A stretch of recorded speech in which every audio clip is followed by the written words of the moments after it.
Hey guys, welcome to another Trade Genius podcast. Bob and Phil here, as always. Guys, as we kick off 2024, we're going to talk about jobs. The elites will have you believe that the job situation in this country means no recession, soft landing, unicorns and rainbows. But in reality, they're having you look at the wrong data. We're going to talk about what is actually happening and why you need to be very concerned. Let's dive in.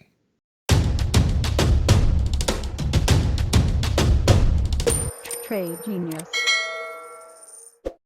All right, Bob. So all we hear is how good the jobs market is and unemployment's pretty low and inflation's coming down. But in reality, we have a lot of warning flags that are popping up. Yeah, once again, the powers that be have you focus on the wrong metric to be predictive.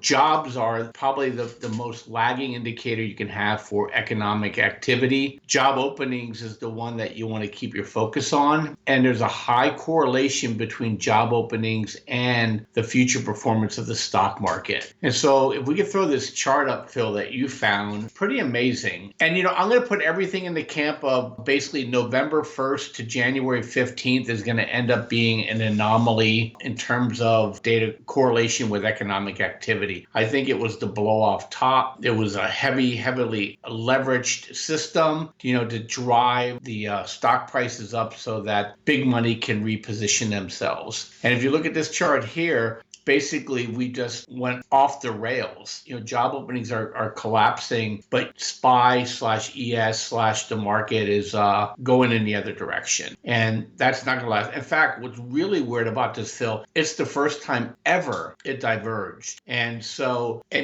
people say, well, because it's different this time. Well, what's different is even worse if you think about it. Jobs are onshoring. They're not going overseas. So that's not really the issue. We're going to be even more sensitive to employment in the future because trade values are collapsing around the world. So I thought I'd throw that at you, and I'd like to get your thoughts on it. Yeah, actually, technically, the second time it's diverged on this chart, if you look at before 2020, we had a divergence there. It's just that this divergence blows everything out of the water. But it was interesting that 2020, and that's why I think COVID put an exclamation mark on that. But I think we were sliding into a bit of turmoil with the banks and things like that and the economy. And it was like COVID was blamed for everything, right? But I think structurally there was problems under the hood and why I think that move was so exasperated to the downside. A lot of money printing, but it's almost like, okay, well now we're getting back to the situation that we had back then. No more printing out of this because now inflation won't allow you to do that. It's impossible to ignore this, right? Because every time we go into a recession, which is these shaded areas on the chart, these vertical shaded areas, what does job openings do? It comes down at a 45-degree angle, and here we are again. So it would be the first time I think that we would see a situation like this, and then we just don't get any recession. Also,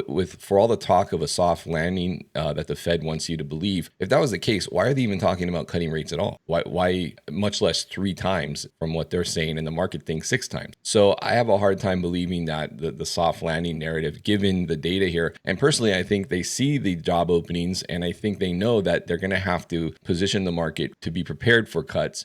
Hey, buddy, it's Bob with Trade Genius. Hey, it is holiday season, and our holiday specials are running right now. Use promo code HOLIDAY. You already blew it. You missed the Black Friday specials, but this is your second chance to take advantage of some of the best pricing that we do for the year. Check us out, tradelikeagenius.com, tradegenius.co, tradegeniusacademy.com.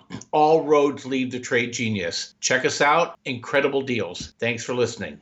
And they don't want to sound stupid and say there's no cuts till 2025, because I think they thought maybe there would be a rebound potentially in job openings, and they're seeing structural weakness in the job market. And that's why they decided to more or less pivot on this last meeting, which is a complete U-turn. The market got overly exuberant, and I think they tried to talk it back a little bit, because regardless of what they say, if the market's going up, and they say they don't care about the market, but if the market's going up, it's going to be inflationary. It bleeds out over everything. So I think that's why they talked it back some. But the interesting thing is, like, you hear about, the unemployment rate. But if you look, Bob, on the unemployment side of things, what happens is unemployment's a terrible, like you said, you got to look at job openings. Unemployment is a terrible indicator of recession because it only confirms recession. Where you see these arrows and that thin line, that is where unemployment starts to spike. And it's really only after the recession starts, which are those red shaded areas, is when you see a big jump in unemployment. By then, you should have already been positioned, in your portfolio. So watching unemployment is very misleading, and you really need to be concentrating on job openings.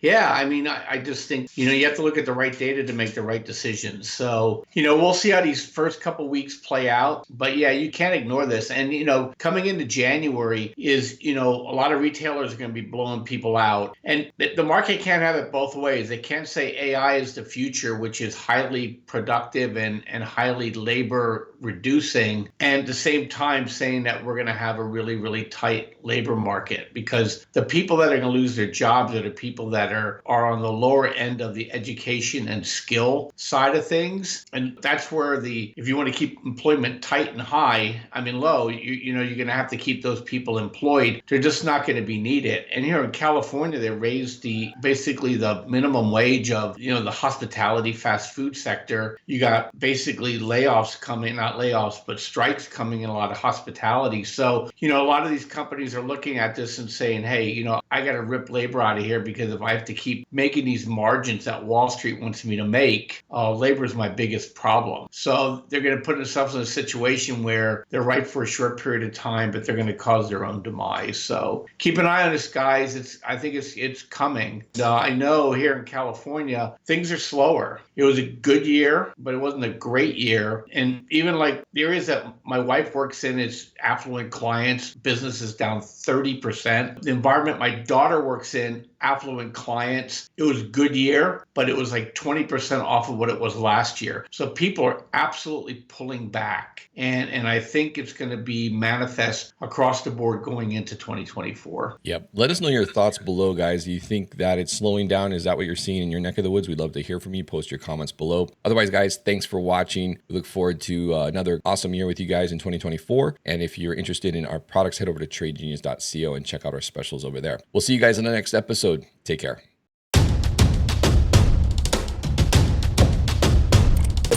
Trade Genius.